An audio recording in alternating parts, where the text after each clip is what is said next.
com o responsável da área, da área onde a gente vai estar a trabalhar, ficamos tímidos de dizer, não, eu gostava de ser o diretor-geral, gostava de ser o Uhum. chefe de departamento da área onde eu vou trabalhar. Ficamos tímidos porque o chefe está ali. Mas daqui Certo. a 10 anos o chefe já não vai estar ali. O chefe, se ele subir, você também sobe. Se ele descer, você pode subir. Ou se ele descer, Exato. você também pode descer. É probabilidade.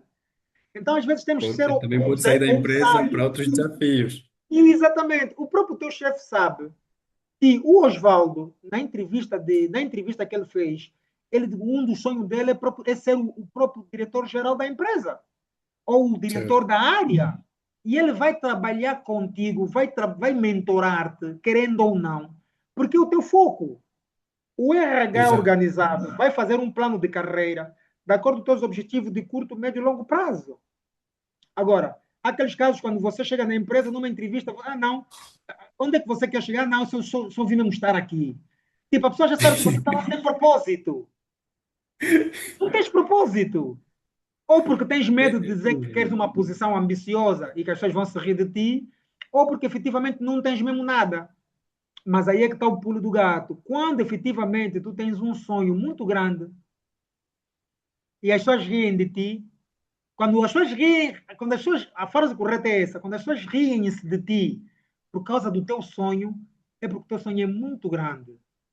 E Ok. como muitas vezes eles não têm capacidade de chegar lá, eles só são obrigados a rir de ti porque acham que é impossível. Certo. Ok? Certo. E Eu quando acho que projetamos esse trabalho, só para frisar um bocadinho, Osvaldo, sim, eu acho que quando a pessoa não tem um propósito, fica difícil organizar a vida tipo blocos temporais. nem é O que é que eu organizar vou a vida, fazer alcançar em, mesmo objetivos.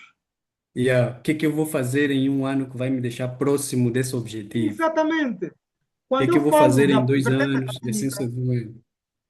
exatamente, quando eu falo da vertente acadêmica, a curto prazo nós temos formações acadêmicas de curto prazo. Uma pós-graduação Uhum. é a curto prazo. Eu, quando voltei aqui em Angola, fiz uma pós-graduação, desenhei um projeto a curto prazo, que era um dos objetivos, e fiz, da agregação pedagógica pela Universidade de Agostinho Neto. Em 10 Ok. meses, em menos de um ano, uma pós-graduação é um projeto acadêmico de curto prazo. O Certo. ensino médio, como se diz mesmo ensino médio, é um projeto acadêmico de médio prazo, porque em média são 4, 5 anos. Exato. Quando efetivamente queremos fazer um doutoramento, ele pode ser de médio ou longo prazo, porque podemos fazer o doutoramento em menos de 5 anos ou podemos fazer a mais de 5 anos. Então, tu tens que pensar Uhum. qual é o meu projeto acadêmico. É de curto, é de Certo. médio ou de longo prazo? Qual é o meu projeto de carreira profissional? Eu entrei como técnico, mas quero ser DG, quero ser administrador, quero ser CEO. Isto é para Uhum. curto, é para médio ou para longo prazo? Ok? Certo. Em função dessa resposta, tu vais saber para onde tu queres ir, tu vais saber que tipo de ferramenta tu precisas para chegar lá. O que é que eu preciso Certo. para ser um CEO? Preciso de oratória, preciso de comunicação, preciso de finança, preciso de gestão de equipa, preciso de inteligência emocional. Então, tu tens todas essas soft skills que você vai ir fazendo, vai ir absorvendo para efetivamente atingir o teu objetivo de ser CEO nos próximos 10 anos. Porque nós, às vezes, Eu acho gostamos isso de muito preparar, interessante. gostamos de nos preparar quando já estamos lá na função. Não. A oportunidade surge quando te encontra preparado. Exato. A oportunidade surge quando te encontra preparado. Sérgio, Rosa, estamos na mesma Uhum. empresa. Estás Certo. tu, está o Francisco, está a Romana, está a Vilma, está o Osvaldo. Estamos todos na mesma empresa. Uhum. De repente, por portas de travessa, o nosso CEO da empresa onde nós estamos decide largar o posto ou decide dar uma de James Hunter. O James Hunter é o executivo que foi para o mosteiro, né? Que foi para o mosteiro para fazer um monge, que tornou-se monge para o executivo que tornou-se um monge. Ok. Dá uma de James Hunter que vai para um mosteiro ou que vai sei lá para onde ou que decide se reformar. E o board da instituição está à procura de nós cinco, quem tem melhores habilidades para ser o CEO. Quem você acha que vai ser? Aquele que estiver melhor preparado. Exatamente. Aquele que estiver melhor preparado. Não vai ser porque eles vão sentar, vão atirar um dado num tapete, num territe, para ver se sai uma cena, um pino, e esse aqui não é nada disso. Não vão efetivamente jogar cartas ou fazer um jogo do acalho, ou então cara coroa, para ver quem que vai ser. Não é Certo. assim. Eles vão pensar quais são as características, quais são a job description de um CEO. Ele já sabe, para um Exato. CEO tem que perceber liderar equipa, inteligência emocional, tem que perceber Uhum. um bocadinho de finança, tem que perceber, tem que ter oratória, Uhum. epa, é um requisitos, eu por acaso tenho uma lista sobre isso, é um requisitos é uma data de requisitos para ser um CEO. E Certo. você, como pensa daqui a 10 anos ser CEO, de cada 6 meses a cada ano, você vai fazer uma formação, uma certificação ou um treinamento para essas qualidades. Quando Exato. efetivamente chegar o momento, tu tens todas as ferramentas necessárias para assumir aquela posição. Não são coisas que Certo. acontecem ao acalho. Depois nós temos Uhum. a mania de pensar, oh, o fulano é CEO, grande casola, grande pesada. É O problema é verdade. que você não sabe quantas horas de dedicação ele teve para estudar, para formar, para buscar competência, para ir buscar a soft Uhum. e as hard skill que lhe permitem estar naquela função. Exato. E depois queremos atirar pedra num telhado de vidro, Uhum. ok? Esquecemos que amanhã provavelmente estaremos elegíveis para aquela função, só depois de lá é que nós vamos nos perceber. Mas também tem aqueles casos que eu em tempo estava a falar com um PCE, que em algumas Uhum. organizações é PCE porque trabalha numa entidade pública, mas em outras organizações privadas o PCE é o CEO. E Certo. nós perguntamos, mas por que que vocês, quando querem promover alguém, vão buscar pessoas da vossa conveniência? Não vão buscar aquele mais qualificado? Ok. Isso é Ah, uma boa. Qual foi a resposta? Qual foi a resposta? e a resposta foi: eu, quando tiver uma empresa, eu não vou nunca olhar para o melhor técnico numa posição de gestão se ele não estiver preparado. Por Ok. quê? Porque eu vou matar o excelente técnico que eu tenho na minha empresa e vou criar um péssimo gestor. Certo. Ele não está preparado para ser gestor, e eu estou a promovê-lo a gestor, e a posição onde ele era bom técnico, eu estou a lhe tirar daquela posição, depois estou a perder o melhor naquela posição. Quer dizer que Ok. eu perdi um bom técnico, mas também não ganhei um bom gestor. Exato. E ele diz: o bom técnico pode continuar a ser bom técnico a vida toda e fazer o crescimento horizontal. É Certo. técnico, é especialista, é não sei o quê, e vai subindo. E a essas pessoas pode continuar a ser dada meritocracia com posições de remuneração e outros incentivos, de acordo com o plano de retenção de talento da instituição.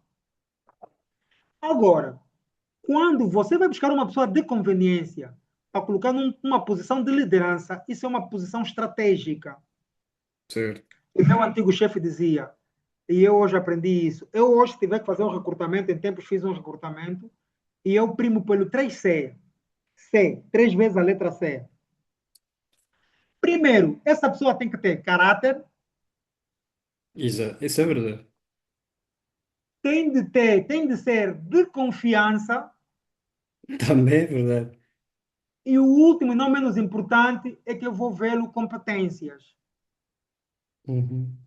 A competência, que é o terceiro pilar, eu treino em função da linha do tempo. Exato. Eu não preciso tirar alguém que é competente e lhe colocar numa posição estratégica e depois não tem caráter ou efetivamente não é de confiança. Por mais competente que ele seja, não é da confiança, não é conveniente. Por isso é que nas nomeações vem por conveniência de serviço. Ok. Por isso é que põe essa expressão, por conveniência de serviço, o fulano é nomeado nessa posição. É conveniente.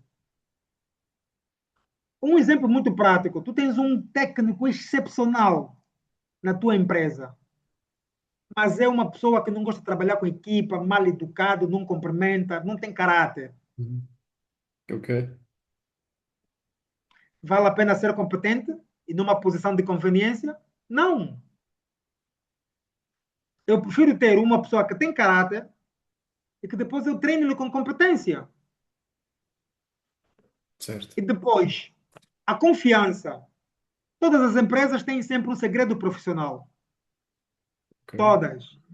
Por isso é que a Coca-Cola guarda a fórmula da Coca-Cola sete chaves. Sete chaves. Por isso é que a McDonald's, tu te pergunta onde é que vem, como é que é feita os frangos, a carne da McDonald's, nunca te dizem. É segredo fechado. Segredo fechado. E tens muitas outras coisas. Então, isso é confiança. Você tem que ter alguém de confiança para mesmo que um dia sair, não expor o teu negócio, a tua empresa e os teus segredos. Isto é confiança. Ok? Caráter, confiança e no final o tal competente. Podes ter um gajo Só vendo competente, mas é tudo. desbocado. Um competente não tem papa na língua, não guarda segredos. O plano estratégico da empresa vaza. Podes ter um competente, mas é mal educado, não tem caráter. Então, de que me adianta ter um Uhum. competente que não é de confiança e ainda por cima não tem caráter? Eu preciso de alguém, primeiro, que tenha caráter, que seja de confiança e no final eu lhe torno competente. Porque a competência Mas treina com a linha temporal. isso que acabaste de dizer é bem verdade. Em tempos eu estava a conversar com alguém relativamente a isso. E também a conversa girava em torno disso, que a competência é o último elemento que eles pensam. Primeiro, é pessoas que eles confiam, ou seja, tem que ter Exatamente. caráter e que seja de confiança. Agora, a questão da Exatamente. competência, tu vais treinar e vais pôr pessoas capazes de executar o trabalho na sua equipa. Também é uma forma que Exatamente. utilizam para tal. Vê aí uns Exatamente. gajos bons e para apoiar ele na realização dos trabalhos. Mas é bem verdade. Eu vivi essa Bem verdade. experiência quando comecei a trabalhar. Quando comecei a trabalhar, não, quando saí da academia, quando terminei o meu mestrado, comecei a trabalhar nos Estados Unidos. E eles me Uhum. contrataram para trabalhar lá. E no final, eles disseram: pá, fizemos uma análise do teu CV, e olhamos para as skills comportamental, e nós queremos trabalhar contigo, queremos renovar o teu contrato para mais 5 anos. E eu perguntei: Certo. mas por que vocês decidiram renovar o meu contrato? Eu sou black, sou africano, mas tem muitas outras pessoas, inclusive americanos, que vocês têm aqui e vocês não renovaram com americanos que são vossos conterrâneos. E eles me disseram assim: Miguel, o primeiro caráter, aliás, a primeira característica que nós identificamos em ti é que você tens um mindset multinacional. Ok. Eu já tinha, claro, saído de Angola, já tinha estudado em Portugal, onde fiz a minha secundária. Depois fui estudar na Rússia, onde fiz a minha licenciatura, e fui para os Estados Unidos fazer o meu mestrado. Tinha o inglês, tinha o russo, falo o português. E eles olharam para mim e disseram: olha, tu tens muitas skills que nos interessa. Nós não Ok. estamos a te contratar porque você saiu da universidade ou porque você fez engenharia. Ou, não, não estamos a te contratar por isso. Estamos a te contratar pelas tuas soft skills. Tens facilidade de comunicação, tens uma boa áurea, tens uma energia positiva, falas inglês, que é o que a maior parte dos americanos falam, fala russo, que é um bocadinho, poucas pessoas falam aqui na América, falas português e entendes bem o espanhol, que nós temos uma comunidade latina muito grande. Então, essa tua polivalência de língua é um fator que nos interessa. E eu achei aquilo muito Certo. interessante. Epá, não me estão a contratar porque eu fui fazer a universidade, estão a me contratar porque eu me posicionei como um cidadão do mundo e consigo atender várias Uhum. necessidades. E depois outras coisas é adaptação. Epá, tu te adaptas com muita facilidade. Há pessoas que não Isso é estão habituadas a importante. trabalhar em empresas multicultural, ou estigmatização, ou racismo, outras coisas. Então foi um dos fatores. Então eu cheguei a Certo. pensar que não foi uma componente técnica que me habilita a estar naquela posição. Não foi uma hard Uhum. skill, foi uma soft skill.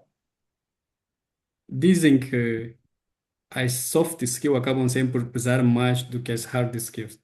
Dizem que Exatamente. 80% do sucesso profissional está relacionado com as soft Mais skills soft e skill. apenas 20 a 15% com as hard skills. E daí o ditado que diz: as pessoas são contratadas pelas hard skills e são despedidas pelas soft skills. Exatamente, é bem É bom verdade. técnico, mas é mal comportado. Quem não sabe trabalhar em equipa fica no meio do caminho. Exatamente. Voltando ao livro, É. e uma última parte que eu falo aqui do primeiro capítulo era a rede networking. Uhum, Miguel, nós em Angola fazemos networking de forma muito errada. Fizemos uhum. networking, eu costumo dizer, fizemos pessimamente mal, e desculpa o pleonasmo, a redundância, fizemos pessimamente mal networking. Mal. Em qualquer parte do mundo, tu vais para um evento, vais para uma conferência, vais para um seminário, e às vezes não conheces ninguém. Compras uma passagem para ir para um seminário internacional. Tu estás lá, a pessoa te faz uma pergunta em três, já sabe quem tu és, se tu vens de onde, qual é o serviço que presta, quem és tu, qual é o teu nome. Hello, how are you? How are you doing? Who are you? Hello, how are you? Who are you? Hello, tu estás bem? Quem és tu? Vens de onde? Como é que tu estás? Ele já sabe Certo. quem tu és, como é que tu estás, se vens de onde, numa única pergunta.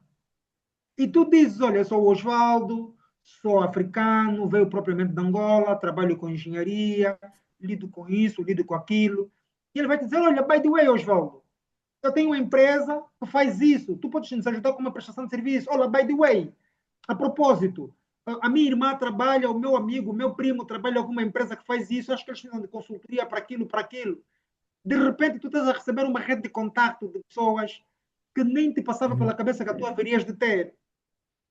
certo. Miguel, sabes como é que nós fizemos network em Angola? Ah, como é E eu que vou é? te dizer a maneira angolana, a maneira africana. E networking faz em qualquer sítio.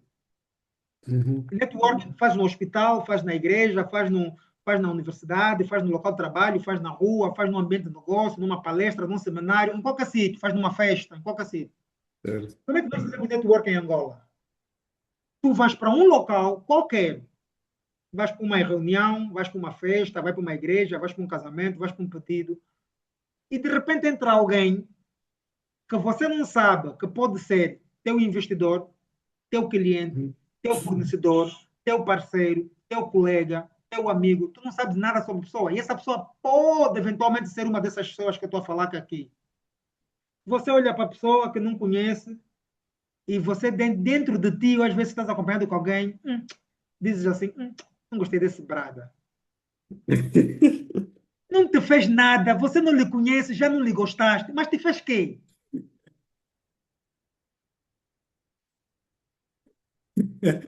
Miguel, e a malta diz assim: esse gato também está armado em bom.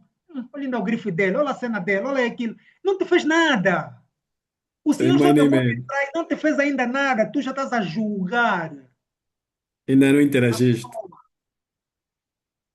E no final, essa pessoa pode ser um cliente teu, pode ser um investidor, um parceiro, um financiador, pode ser aquela pessoa que te vai ajudar naquela necessidade que tu tens.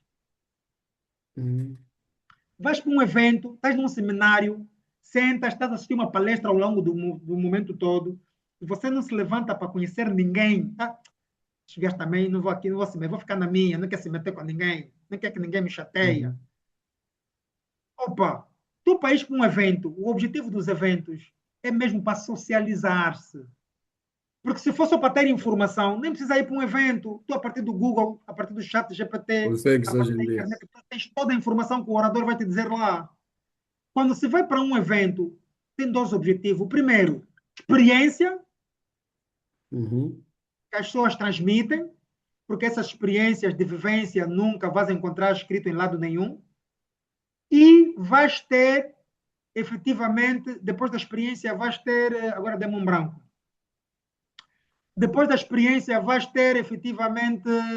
Agora é que demo mesmo um branco, já estava pensando outra coisa. ok. Mas eu vou me lembrar, ok? E então nós temos Uhum, isso. Nós conseguimos absorver experiência e conseguimos absorver provavelmente o conhecimento que a pessoa vai passar a uma outra coisa. Mas o primeiro fator é experiência e contacto, certo. ok? Experiência e contacto. Daí aquela frase que diz networking vale mais que dinheiro. Vale. Exato. Há pessoas É que verdade, eu sei, enriqueceram, pá. que criaram um império só com a rede de contato, com networking, nem tinham dinheiro. Uhum. E nós fizemos mal networking. E agora aqui vamos dirigir um bocadinho para a Romana e para a Vilma, que são senhoras. As senhoras também têm um bocadinho disso, né? Estão num evento, Uhum. um bocadinho, muito menos, um bocadinho mais que os homens.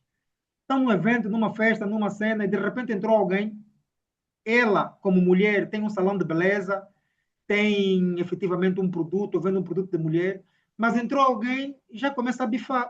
Essa dama também, tissagem malaique, roupa malaique, não sei o quê, tissagem de lado, linha está mal cozida, não sei o quê. Até aquelas dicas das senhoras, né?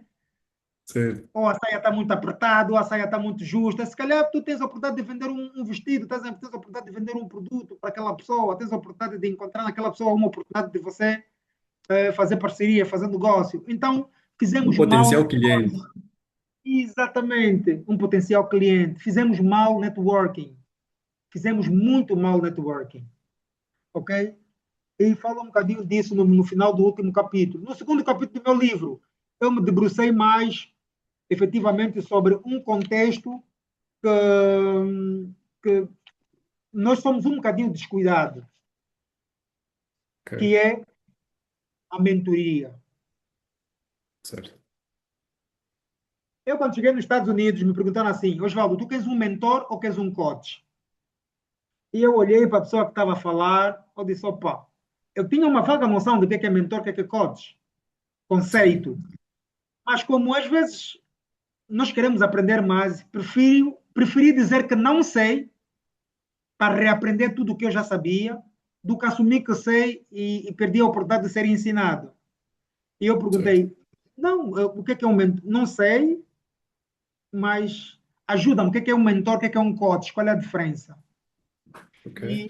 E lá na universidade disseram assim: um coach. Sabe o que significa coach? Eu disse sim, sei. Coach é um treinador, exatamente.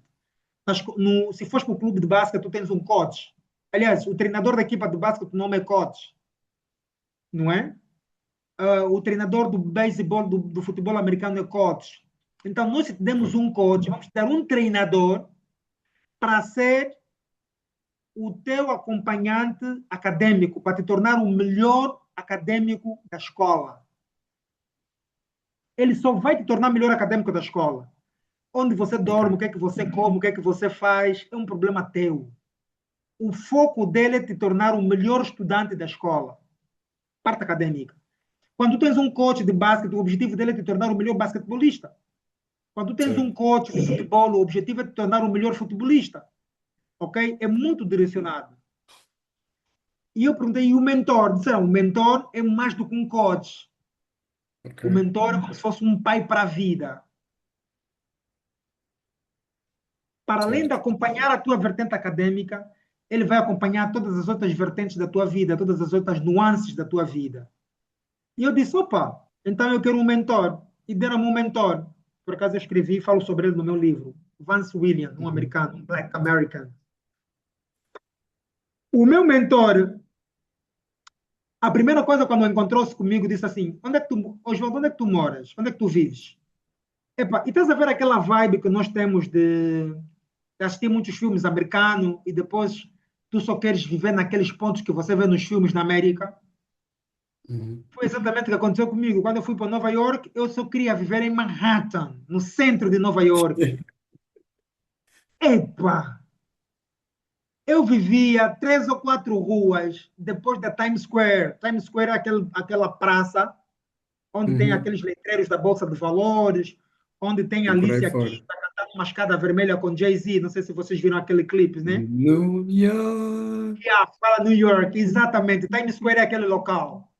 E o meu professor e o meu mentor disse assim: por que tu queres viver na Times Square? E disse mesmo: isso é coisa de filmes, é o que vocês veem nos filmes. A Times Square, nos arredores da Times Square, é um lugar barulhento, um lugar Exato. muito sujo, é um lugar de muito turista e não é um lugar apropriado para acadêmico. Por que você quer morar junto da Times Square? E era a mesma influência dos filmes, né? E eu Exato. vivia na Times Square, num apartamento T0. Vocês devem saber bem o que é um T0, né? Certo. Um Dei T0, parte. não tinha compartimentos nenhum. Aquilo era uma casa em que num canto tinha uma cama, no outro canto tinha aí uma kitnet, que eles chamam kitnet, uma cozinha assim pequenina, e um bocadinho mais aqui para o centro do espaço, tu tinhas aí uma sala de estar. E eu pagava US$ 1.500 pelo aquele espaço em Manhattan, um espaço pequenino, Bem caro. muito caro. E o meu mentor me disse, olha, tu tens 30 dias para começar a procurar um outro sítio para ir morar. Certo. Porque Melhores não faz condições e sentido menos gastar mil e preço. quinhentos dólares para viver em Manhattan, num lugar onde faz muito barulho, muito turista, onde tu mesmo não tem paz e não consegues estudar. Não é possível ter aproveitamento acadêmico no meio daquela confusão. Não tem como. E dito feito, eu fui procurar um espaço, saí de Manhattan e fui morar em Brooklyn, no final da Brooklyn Bridge, né? Depois da Ok. ponte de Brooklyn, junto do Brooklyn Park. E fui morar ali, já tinha um apartamento mais condigno, um T1, e pagava metade do que eu pagava em Manhattan. Eu em Certo. Manhattan pagava uma renda de US$ 1.500, em Brooklyn Park, e eu pagava uma renda de US$ 700. Melhores condições de vida com menos dinheiro. Exatamente, junto do parque eu tinha, até às vezes de manhã, naquele parque eu via cantar de pássaros, tinha silêncio, conseguia sair do parque para fazer caminhada para esparcer, conseguia ter uma olhada no parque, ambiente arborizado, ambiente verde, para descontrair, e tinha silêncio para estudar. Opa, eu achei aquilo brutal. E outra coisa que o meu mentor fez, mudou a minha dieta alimentar completo, radicalmente. Ok. Estavas a comer o quê? Epa, eu tenho quase 1,85 metros de altura, né? Eu Uhum. meço 1,85. E o meu peso normal devia ser 85, 84, 86. Em 3 meses eu Exato. estava com 105 quilos em Nova York, nos Estados Unidos. Poxa. Eu tinha uma dieta alimentar desregrada, comia mal e comia a qualquer hora. Certo. O meu mentor me disse, Osvaldo, tu tens que ter a alimentação de estudante, tu tens que te hidratar, beber muita água. E ele falava de água porque no nosso campo universitário, naquela geladeira pode não ter água, mas tem Coca-Cola. E tu Uhum. não conseguias beber água, porque falta água, não falta Coca-Cola. Tu és obrigado a beber todos os dias Coca-Cola. Tu estás com sede, acorda, vais para aquela Coca-Cola. cena, aquela máquina de tirar água, não tem água, tem Coca-Cola, bebes Coca-Cola. Voltas, queres comer alguma coisa, acompanhar com alguma comida, não tem outra coisa, tem Coca-Cola. Epa, chegou a uma altura, Miguel, tu te sentias literalmente drogado. Todos os dias É que tu sem Coca-Cola, não tem Coca-Cola já não como. conseguias viver. Já não conseguias viver. E depois os fast food, né? Os fast food, a pizza, o McDonald's, o KFC. Eu chegava a uma altura que eu tinha o menu da McDonald's na minha cabeça. Eu sabia todo o menu da McDonald's. Você não estava a viver, você estava a existir. Eu conhecia o menu todo da McDonald's e da pizzaria na minha cabeça. Eu já sabia qual é o modelo da pizza, a grande, a pequena, a média, os sabores, os molhos. Já sabia tudo. Uhum. Ele me disse, a partir Pois. de Não estavas hoje, mesmo a te alimentar bem. vocês... a partir de hoje você vai começar a comer como estudante. De manhã, beber água, cornflakes, banana, nozes, pistaches. Epa, deu-me uma dieta alimentar que até hoje não me esqueço. E foi super, super, super gratificante.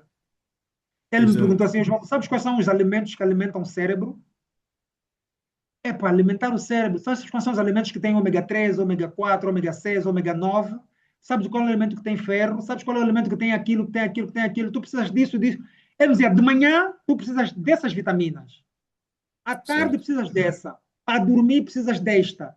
Então, para comeres isso, encontras isso nesse tipo de alimentação. Para comeres aquilo, encontras naquele tipo de alimentação. E ali Miguel, eu fui me regrando com isso. Até hoje, ganhei o hábito todos os dias de manhã. Se não tiver um cornflakes, se não tiver pistaches, se não tiver castanhas ao longo do dia, eu já fico aflito porque fui me habituando à alimentação regrada com zinco, ômega 3, ômega 6, ômega 9, é as propriedades que nós precisamos para alimentar o cérebro e para nos dar facilidade de raciocínio, reflexão ao longo do dia todo, ok?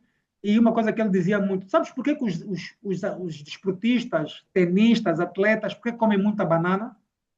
Eu nunca, por acaso eu via muito na corrida, se fores fazer uma maratona, não sei se alguma vez já fizeste uma maratona, mas se fizeres uma maratona, uma Hum. meia maratona, quando chegas no final ou no início, eles dão-te sempre uma água e uma banana. Quando vês o Novak, quando vês os craques de tênis a jogarem tênis, a fruta que os tenistas usam é sempre uma banana. E eu pergunto, mas por que eles comem banana? Nunca se Cada perguntaste? energia. Por causa da Dá energia. energia, ferro, resistência. Então, te dá-te energia e resistência para o longo do dia todo, para várias horas seguidas. Então, fui Certo. pondo isso na minha alimentação, né? Fui aprendendo. E outra coisa que o meu mentor aprendeu, que ensinou-me a fazer é, quando estás numa comunidade de frente, procura o máximo ser útil. Ou seja, não é bem, o termo nem até nem é útil. O termo é ser prestável, ok? Servir a comunidade o máximo possível. Trabalhar em projetos, em campanhas solidárias, em projetos sociais, em projetos de responsabilidade social. Eu trabalhei muito com isso nos Estados Unidos e na universidade. Então, me permitiu ter um leque de amigos, que é uma coisa doida. Eu hoje olho para a minha lista de contato, olho para o meu Google Contact, acho que são mais de Uhum. 15 mil contatos. Às vezes pergunto, esse número de pessoas todas saíram da onde?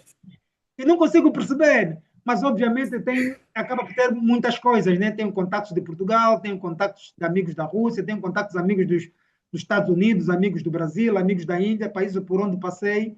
Procuro sempre alargar a minha rede de Três. contatos, que é uma coisa abismal. Eu, na Certo. minha rede de Facebook, eu todos os dias tenho que eliminar pessoas, porque muito rápido atinjo 5 mil amigos. Na minha rede de LinkedIn, epá, tu vês os números, que é uma coisa abismal. Então, isso o quê? Isso permite com que acabamos por estar em certo contexto que facilmente conseguimos encontrar pessoas prestáveis que um dia nos podem ser úteis para alguma coisa, né? Exato. E aqui o segundo capítulo fala um bocadinho também sobre isso. E é um outro pormenor que eu trago aqui no livro, que é, já entrando aqui para o terceiro capítulo, Uhum. é o berço. E Ok. essa do berço eu preciso mesmo falar, olhar para vocês. O nosso berço, a nossa educação de berço é muito importante. Ok. É muito importante. Miguel Rosa, tu vais para qualquer sítio do mundo, quando tu tens uma educação de berço, tu não te desvias. Exato. A Não base te conta. desvias. Eu saí da Angola muito cedo, 17, 18, 19 anos, fui viver para Portugal sozinho, depois fui viver para a Rússia, fui viver para os Estados Unidos, mas como tinha uma educação de berço muito sólida, eu nunca, em Uhum. momento nenhum, me desviei. Não consumia droga, não bebia álcool, não me perdia em noites. Os meus colegas até diziam, Osvaldo, quem é uma pessoa normal em plena Nova York, uma cidade que não dorme, fica 3 dias fechada em casa porque está a estudar, porque está focado? Não é possível. E Uhum. eu disse, é possível. Eu ficava sexta, É. sábado, domingo, fechado em casa, não saía, não me perdia. Nem para Chile, nem para noite, nem para drenas. E então isso foi muito fruto da educação de berço que eu fui tendo, né, dos meus pais, que nós os africanos, Uhum. por sinal, até temos uma educação muito dura, muito rígida, e essa educação de Exato. berço muito dura, muito rígida, prepara-nos para a vida lá frente. Eu tive amigos que facilmente chegaram em Portugal, chegaram na Rússia, chegaram sei lá onde, meteram-se logo nas drogas, meteram-se logo no álcool, meteram-se logo em vidas duplas e vidas depravadas e não conseguiram alcançar os objetivos, a terminar os estudos, fruto da educação de berço frágil que tinha. Então, hoje, a nossa educação de berço, o nosso projeto de família é muito importante para os nossos objetivos de longo prazo. Ok. Ok? Ter Aqui uma no base capítulo a boa. seguir, exatamente, no capítulo a seguir eu falo um bocadinho sobre atitude de liderança. Miguel, se não tivermos atitude, por mais inteligente, bons do que nós formos, tu não vais a lado nenhum. Tens de ter a atitude de dar o primeiro passo.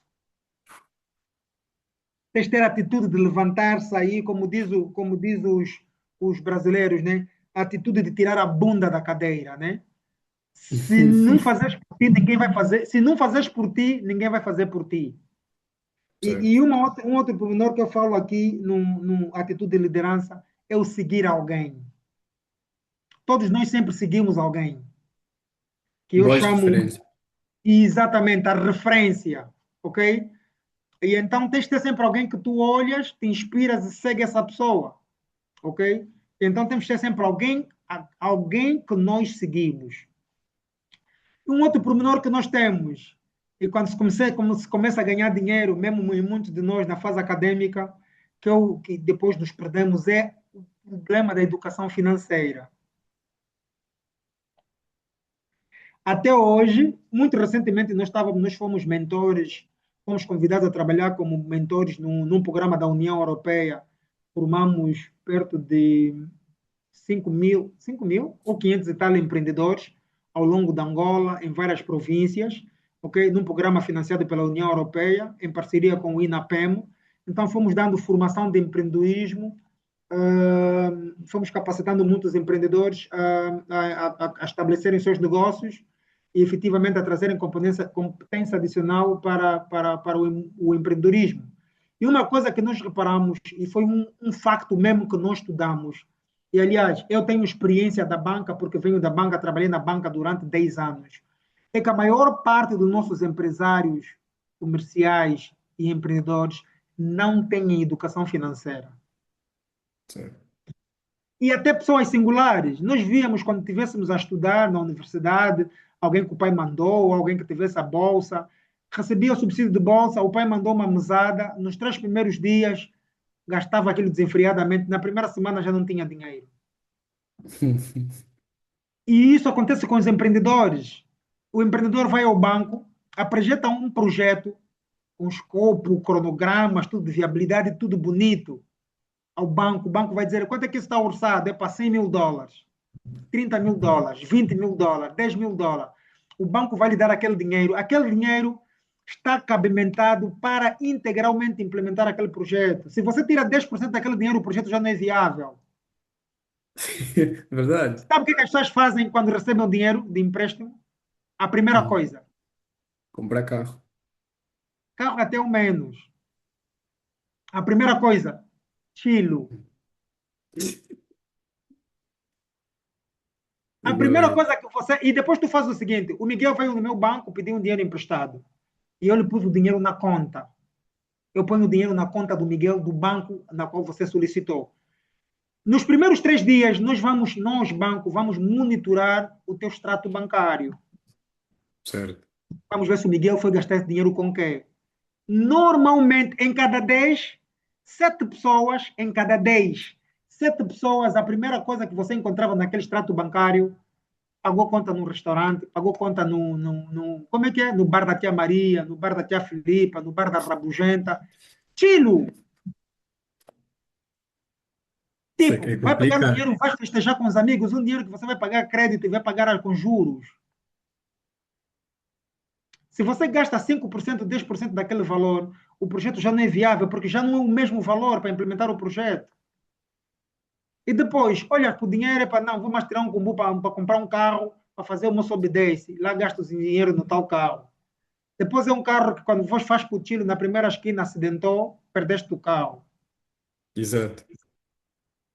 Final das Dinheiro contas já não foi. tens dinheiro. Final das contas já não tens o dinheiro de empréstimo. Tens o projeto por implementar, tens a dívida por pagar e depois estás falido. Não tem como. Não E tem como. aplicando na vida pessoal, o que é que muitos de nós acadêmicos fazia? Era exatamente igual. O papá mandou um dinheiro, já com cálculo, já sabe, esse tipo, esse meu filho, minha filha, para sobreviver ao longo do mês, ele no mínimo, para coisas básicas, por exemplo, ele vai precisar 500 dólares, vai precisar 1.000 dólares. E até as instituições que pagam bolsa sabem que eu, se mando um bolseiro para fora do país, eu tenho de lhe dar um subsídio no mínimo de 500, 1.000, 1.500, 2.000 dólares, porque ele sabe o custo mínimo de vida naquele local. Ele te paga em função do custo mínimo de vida. Você, quando recebe aquele dinheiro, gasta todo na primeira semana. Na segunda semana já vas a capotar. Na terceira semana estás a se arrastar. Na quarta semana já estás a depender do próximo pagamento da bolsa ou a próxima mesada que o papai vai mandar. É fruto, é consequência de falta de educação financeira, Certo. planificação. E hoje até acontece com as senhoras de casa, né? Mais uma vez vamos voltar aqui para a Romana e a Vilma. Habitualmente as senhoras de casa hoje, quando vão fazer compras, por isso é que muitas delas fazem lista. Para quando Uhum. chegar no supermercado, quando chegar na loja, não levar, não comprar aquilo que se quer, aquilo que nem sequer precisa. Porque o Certo. teu orçamento é em função da lista que você vai levar. Certo. Eu estou a levar um dinheiro para comprar cesta básica, mas chego lá na loja, estou a trazer um urso de peluche. Desvio de escopo. Claro, desvio de escopo. E depois, a outra coisa que eu falo muito também, por acaso, nessa parte, é o que é prioridade, o que Uhum. é necessidade, o que é o que nós chamamos aqui no nosso dia a dia o cimimar, o luxo. Certo. Uma coisa é prioridade. É prioritário que eu tenha 3 refeições, mas pode ser necessário que eu tenha também um lanche. Mas dessas 3 refeições e um lanche, se eu pôr caviar e vinho verdes, isso já é luxo. Eu não preciso de caviar e vinho verdes para sobreviver, Certo. ok? O Tornar o prioritário é que produto a mais caro refeição sem básica esteja necessidade. lá. Sim, o prioritário é que a refeição básica esteja lá. O necessário é que elas têm que ser efetivamente de acordo com a tua necessidade. Eu preciso de 3 refeições do dia. Agora, se tens lanche, se tens vinho verde, caviar, champanhe, lagosta, isso é luxo. Exato. Eu não posso, com um orçamento limitado, 3 dias seguidos, a viver de marisco, lagostas, vinho verdes. Não consegue chegar com esses valores até no final do mês, né? E as donas de casa sabem isso, que vão fazer compra, já sabem a compra, o valor dos frescos, o valor dos legumes, o valor das papinhas, se tiver menino, se tiver criança, ok? Então ela segmenta de acordo com a necessidade. Se ela exagerar numa ou noutra coisa, o budget já não vai ser, já não vai chegar. Porque para além do valor das compras, ela tem a educação, pagar creche, pagar colégio, pagar aquilo, se calhar tem o transporte para continuar a ir a trabalhar, depois tem o valor de pagar a renda da casa, ou tem que pagar o crédito do carro. Então, eu até por acaso criei uma painilha sobre isso. Acho que no livro também eu coloco uma painilha Uhum. sobre isso. É que se conseguires preencher aquela painilha do livro, efetivamente tu consegues viver de acordo com o teu budget, ok? Coloco lá uma painilha com uma grelha em que efetivamente só tens é que copiar e preencher aquilo. Ela está aqui. Certo. Pois vou. Para nós fecharmos, já estamos a caminho de 2 horas. A conversa E está já 2 horas, boa. passou rápido. Quando a conversa está boa, perdemos a linha de tempo. Três Isso. conselhos, né, para fechar, né? 3 conselhos para quem quer ser mais assertivo em 2026. Para ser assertivo em 2026, tens de efetivamente ter a arte de projetar a vida. Ok. Boa dica. A Tem que ter o felicidade. livro. Por quê? Porque o 2026 é o teu projeto de curto prazo. O Ok. que é que você quer a curto prazo? Pergunta de reflexão. Queres fazer uma Uhum. pós-graduação? Sim, quero fazer uma pós-graduação. O que é necessário para fazer uma pós-graduação? Quais são as ferramentas da pós-graduação? Ok. Tenho que ter os requisitos para aderir àquele curso? Sim. Será que eu estou preparado com os requisitos para aderir àquele curso? Pós-graduação, quero ter um carro. Aliás, a curto prazo, 2026, quero ter um carro. Ok. O que é que eu preciso para ter um carro? Tem que ter um objetivo smart. Tem que ter específico. Que tipo de carro eu quero? Quero um Jeep? Quero um carro preto? Quero um carro branco? Quero um carro 5 lugares? Quero um carro 7 lugares? Qual é o modelo? Qual é a cor? Qual é o tamanho do carro? Qual é o custo do carro? Eu vou encontrar essas variáveis todas. E depois vou Já. efetivamente ver o que é que eu já tenho para chegar lá. Para ter esse carro que me custa 12 milhões de kwanza, o que é que eu preciso? Quer dizer que preciso Uhum. trabalhar para, no mínimo, cada mês ter 1 milhão de kwanza para poupar, para que no final do ano eu consiga juntar aos 12 milhões para comprar um carro. Certo. Agora, o que é que eu preciso fazer para ter estes 12 milhões de kwanza para além do meu salário? Eu preciso ter uma renda ativa, que é o trabalho que nós fazemos pelo nosso chefe, entramos às 8, saímos às 18, ok? É a renda ativa. Preciso ter uma renda passiva, que é aquele negócio que nós criamos e que o negócio funciona, mesmo você não estando lá, ok? Uhum. Vou dar um exemplo. Eu trabalho para o Estado, entro às 8, saio às 15. Quando saio às 15, eu vou monitorar o meu restaurante. Eu vou Uhum. monitorar a minha empresa de gestão imobiliária. Eu vou monitorar um outro negócio qualquer que eu crio. Mas não é um negócio que me obriga a estar lá presente todos os dias. Porque todos os Certo. dias eu tenho a minha renda ativa, que é o meu patrão. Ok? Renda ativa, renda Uhum. passiva e ainda tens a renda extra. O que é a renda extra? A renda extra é o rendimento extra que se ganha com teu conhecimento, habilidade e talento. Certo. Imaginas que tu, a Vilma, trança o cabelo, que é uma coisa doida. Ou ela faz bolos, que é uma coisa doida. Mas ela trabalha no Estado, de segunda a sexta, das 8 às Certo. 16. Quando ela chega a casa, ela vai organizar a pastelaria dela, onde tem pessoas a trabalhar por ela, mas quando chega ao final de semana, ela também trança cabelo, pinta quadros, escreve livro, faz com outras habilidades, consegue ter rendimentos adicionais. Renda ativa, renda Uhum. passiva e renda extra. E aí tu Certo. consegues amealhar para conseguir fazer poupança extra para comprar aquele produto ou aquele bem necessário que tu precisas no teu curto prazo, que são os 12 meses do ano, ok? Isso obriga a fazer um planeamento. Este planeamento vai surgir um estudo de viabilidade. O que é viável, ok? E Uhum. em função desse estudo de viabilidade, tens que efetivamente fazer o processo de execução, que é arregaçar as mangas e pôr mão à obra. Ação. Ação. Respondi a sua Exato. questão? Sim, sim. Evaldo, muito obrigado. Temos que marcar um dia para dar continuidade a essa conversa. E nem falei do Conversa é marketing. Uma outra dica que eu costumo dar nos meus mentorados. Uhum. Por favor, não gastam vida à toa. Ok. Eu gosto mesmo de falar nesse linguajar. Não gastam vida. Gastar, tu perguntas, Osvaldo, gastar vida é o quê? Gastar vida é só viver por viver. Não vivam só por viver, viver à toa. Identificam o vosso propósito e deixam um legado. E quando eu falo deixar um legado, é um dia que vocês não tiverem aqui, o que é que vocês gostariam que as pessoas falassem de ti? Exato. Imagine, vou dar um exemplo. Imagina que morreste agora. Certo. Morreste e faz um processo de transladação. Morreste, mas estás no além, estás mesmo por ali a olhar as pessoas no teu óbito a falarem sobre ti. Ok? Morreste, o corpo está lá, mas a tua alma, o teu corpo sai, está aí a vaguear, a deambular lá no tal óbito. O que é que você gostaria que as pessoas, o que é que você gostaria de ouvir as pessoas a falarem de ti? Certo. Isto é o vosso legado de vida quando vocês morrerem. Aquilo que as pessoas vão falar de ti, os teus feitos. As pessoas não vão se lembrar, não, ele tinha uma camisa branca da Gucci. Não, ele tinha um carro amarelo da Ferrari. Não, ele de outra vez já comeu gelado. Não, não, não, não, não.